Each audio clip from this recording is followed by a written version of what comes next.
Hello, my name is Kylie Tompkins, and my presentation is on Earl Warren. Earl Warren was born on March 19, 1981 in Los Angeles to Eric and Christine Warren. He grew up in a rough town of Bakersfield where he remembers crime and vice of all kinds, countenanced by a corrupt government. While growing up, he always had the desire to become a lawyer, from listening to criminal cases at the Kern County Courthouse. During summers, he worked at the railway with his dad to save money for college. And in 1912, he received his bachelor's degree from the University of California, Berkeley.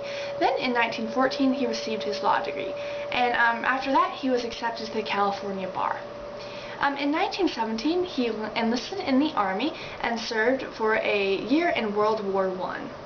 In 1920, he worked with the Alameda County District Attorney's Office in Oakland. Then after that, he briefly worked with the California State Assembly before becoming Deputy City Attorney for Oakland. In 1926, he won full term as the Alameda County District Attorney. Warren was a district attorney until 1939, and around that time, he was known for his honesty and his hard work for fighting corruption. And then in 1942, he was elected state governor, and in 1946 and 1950, he won re-election. Warren played a key role in Dwight Eisenhower's nomination for the presidency in 1952.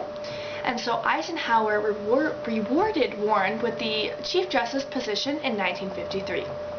One of the first cases Warren had to deal with as Chief Justice was Brown versus Board of Education. Many people are familiar with this, of the name at least. It's basically in the early 1950s, racial segregation in public schools. It was normal among America, and it was pretty big in the South. Brown versus Board of Education is composed of 5 different cases, which include Kansas, Washington, D.C., Delaware, South Carolina, and Virginia. And in December of 1953, after Warren was appointed Chief Justice, the court reheard the argument of Brown. Warren proclaimed, separate but equal doctrine rests on the basic premise of the Negro race is inferior, but considering the intellect and argument of the black councilman, Thurgood Marshall proves that they are not inferior. Warren realized how difficult this case would be since segregation was so big, and especially in the South. Realizing that overturning school segregation in the South might entail a degree of social upheaval, Chief Justice Warren carefully engineered a unanimous vote, one without dissensions or separate occurring opinions, assigning 2 opinions, one for the state schools and one for the federal. To himself, he circulated 2 draft memoranda with opinions to his colleagues. Then, early in May of 1954, Chief Justice Earl Warren circulated draft opinions for the school desegregation cases to his colleagues on the court. Associate Justice William O. Douglas responded enthusiastically in this handwritten note. And he said, "I do not think I would change a single word in this memoranda you gave me this morning. The 2 draft opinions meet my idea exactly. You've done a beautiful job." Then on May 17, 1954, which was after he received that note from Douglas, it was just a couple weeks later. Anyway, so Chief Justice Earl Warren announced the unanimous decision, and he said, "We conclude unanimously that in the field of public education, the doctrine of separate but equal has no place. Separate education facilities are inherently unequal." Warren had the effect on 3 other big cases from 1957 until 1966. And those cases were Watkins versus United States, where the witness had the right to refuse to testify.